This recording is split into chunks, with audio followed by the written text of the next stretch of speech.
उनकी नज़र में प्रदेश की छवि क्या होगी। आगे आने वाले समय में प्रदेश में और भी कार्यक्रम होने हैं।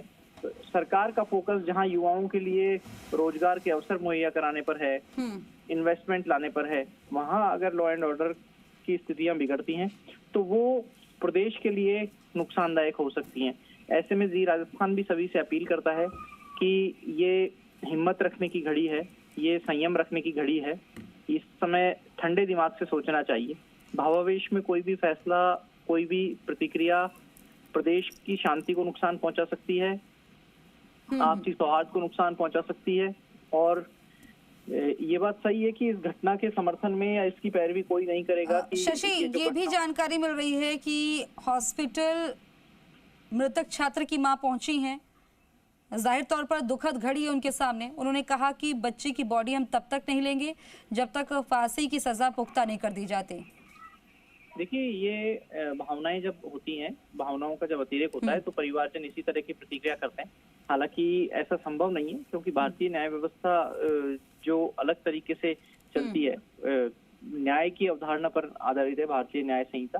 तो उसके लिए जरूरी दस्तावेज, जरूरी साक्ष्य, वो सारी चीजें जरूरी होते हैं, न्यायिक प्रक्रिया जरूरी होती है। और ठीक है शशि, मैं आपको यहाँ रोकना चाहूंगी, आपका मैं रुक करूंगी। अविनाश मेरे सहयोगी, क्योंकि उदयपुर में इस खबर पर लगातार बने हुए हैं, वो हमारे साथ जुड़ गए हैं। अविनाश, मृतक छात्र की मां पहुंची है, डिमांड रखी है कि बॉडी तब तक नहीं लेंगे जब तक फांसी की सजा पुख्ता नहीं हो जाती, और क्या कुछ डिमांड रखी है? मौके पर अभी कैसी स्थिति बनी हुई है? देखिए, देवराज जो है आखिर जिंदगी की जंग जो है वो हार चुका है और उसने दम तोड़ दिया है। अभी कुछ देर पहले ही उसने अंतिम सांस ली थी। और क्योंकि परिजन है, जिस तरह की घटना हुई थी उनका आक्रोश करना स्वाभाविक है।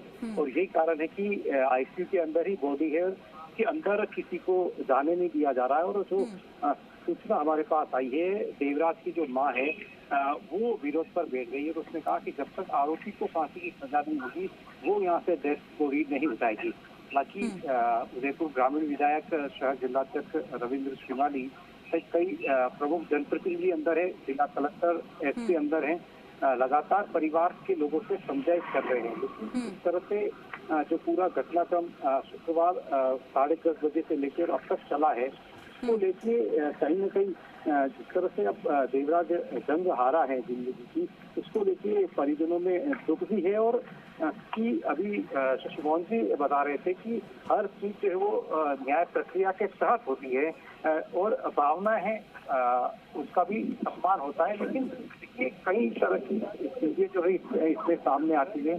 संभवतः ये भी जानकारी आ रही है कि एडमिनिस्ट्रेशन ने जो परिजन है उनसे बकायदा की क्या डिमांड है, क्या वो चाहते हैं, किस तरह की चाहे वो सहायता है, उसके बारे में भी बात की है। लेकिन क्या डिमांड रखी गई है वो अभी तक चीजें सामने नहीं आ पाई हैं।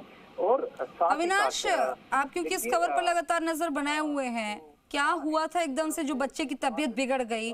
कैसे एकदम से ये दुखद खबर सुनने को मिली? बात कर दी है कि पहले आरोपी को फांसी दी जाए, उसको उसके गुनाह की सजा दी जाए और उसके बाद ही वो बॉडी उठाएंगे।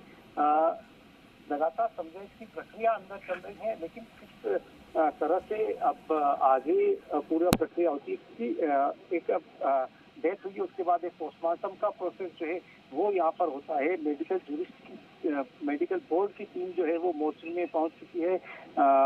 हर तरह की एडमिनिस्ट्रेशन में अपनी तरफ से तैयारी कर रही है। लेकिन क्योंकि उसकी माँ इस बात से अड़ी हुई है तो वो अब किस तरह से उसको उनको समझाइश होती है। क्या अभी तक बॉडी जो उसको मोर्चे में भी शिफ्ट नहीं किया गया है।